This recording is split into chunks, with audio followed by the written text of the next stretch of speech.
जय श्री राम। जय बद्रीनाथ भगवान की। आप में से कितने ही लोग होंगे जो श्री बद्रीनाथ धाम के दर्शन करके आए होंगे। ये जो बद्रीनाथ धाम का स्थान है, वहां पर भगवान विष्णु विराजमान हैं, लेकिन इससे पहले यहां भगवान शिव एवं पार्वती विराजमान थे। ये उनकी तपस्या का स्थान था। एक दिन उनका दर्शन करने श्री नारायण भगवान आए और प्रभु बोले भगवान शिव से कि भगवान हिमालय में मुझे कोई स्थान दे दीजिए, मैं तपस्या करना चाहता हूं। भगवान शिव ने कहा तुम्हें तपस्या करने की क्या आवश्यकता, तुम्हारा तपस्या से क्या मनोरथ, तुम संसार को चलाओ, तपस्या करने के लिए मैं ही बहुत हूं, मैं ही करूंगा। तो नारायण ने सोचा ये सीधी तरह से तो भोले भगवान मानेंगे नहीं, कोई और रास्ता अपनाया जाए। तो जो लोग वहां गए उन्होंने देखा होगा कि बद्री धाम के नीचे ही तप्त कुंड है। इतनी ठंड भी हो, बर्फ भी हो, लेकिन वो ऐसा सरोवर है जिसका जल हमेशा गर्म रहता है, लोग वहां स्नान करते हैं। तो भगवान शिव और पार्वती वहां निवास करते थे। भोर समय उठकर वो तप्त कुंड पर जाते, वहां स्नान करते, उसके बाद अपना नित्य कर्म पाठ पूजा जो भी होता वो करते। एक दिन वो दोनों प्रातः तप्त कुंड में स्नान करने गए, देखा एक छोटा सा बालक वहां पड़ा हुआ रो रहा है। पार्वती माँ ने कहा इतनी ठंड में ये बालक कहां से आया, आसपास तो यहां तो हम हमारे अतिरिक्त कोई रहता भी नहीं। मां पार्वती उसे उठाने लगी। भोले बाबा ने कहा रुक जाओ, कोई मायावी बालक होगा, इतनी ठंड में ये इस बालक को देखो, बिल्कुल उघारी है, कैसे बर्दाश्त कर सकता है, कैसे सहन कर सकता है। पार्वती मां से रहा नहीं गया, क्योंकि ममता थी। उन्होंने तुरंत उस बालक को उठा लिया, अपने कंबल में लपेट लिया। तो कहती यहां इसको ठंड लगेगी, हमें स्नान भी करना है, मैं इसको अपनी कुटिया पर छोड़ कर आती हूं। तो जहां बद्रीनाथ धाम में भगवान नारायण विराजमान है, वहां भगवान शिव और पार्वती बैठा करते थे। उस बालक को वहीं बिठा दिया।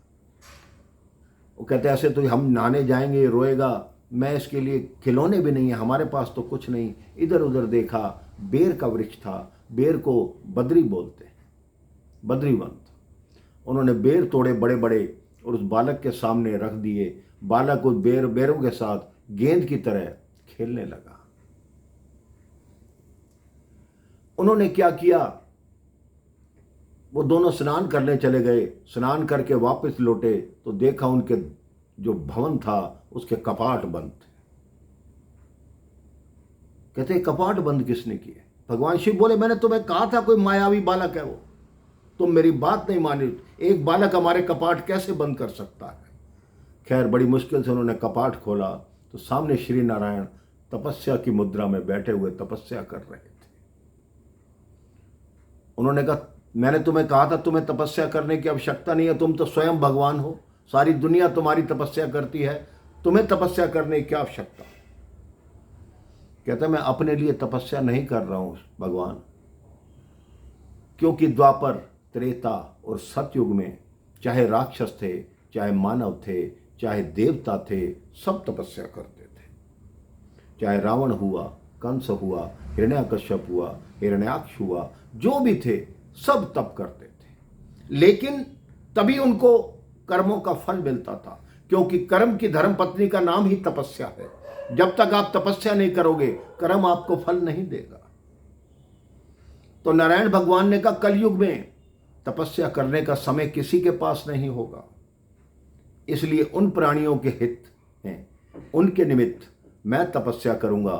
वो कर्म करेंगे, आप देखते हैं, आप कर्म करते हैं, आपका मकान बन जाता है, गाड़ी मिल जाती है, आप सोचते हो मेरी किस्मत अच्छी थी, मुझे कर्म से मिल गया। लेकिन नहीं, आपके नाम की तपस्या बद्रीनाथ में बैठकर भगवान नारायण कर रहे हैं। इस संसार के हर जीव का नाम लेकर वही तपस्या करते हैं। कभी भी आप हवन कराते हैं, यज्ञ कराते हैं, जो ब्राह्मण देवता होते हैं आपसे आपका नाम पूछते हैं, आपका गोत्र पूछते हैं, इसलिए पूछते हैं कि वो नारायण के कानों में पहुंच जाए और वो आपके नाम की तपस्या करनी भी शुरू करते हैं। तब भगवान शिव और पार्वती वहां से जाकर केदारनाथ को निवास करने लगे और वो स्थान भगवान नारायण का बन गया। पहले वो स्थान देवताओं के घूमने का था, उनके विचरण करने का था, लेकिन तब से 6 माह के लिए मानवों के लिए वो जगह खुलती है और 6 माह देवता वहाँ विचरण करते हैं। इसलिए बद्रीनाथ जी के कपाट बंद हो जाते हैं। जीवन में आपको जब भी अवसर मिले भगवान बद्रीनाथ के दर्शन करके ज़रूर आइए। देखिए आपकी हर मनोकामना पूर्ण होगी। जय श्री राम, जय बद्रीनाथ भगवान की।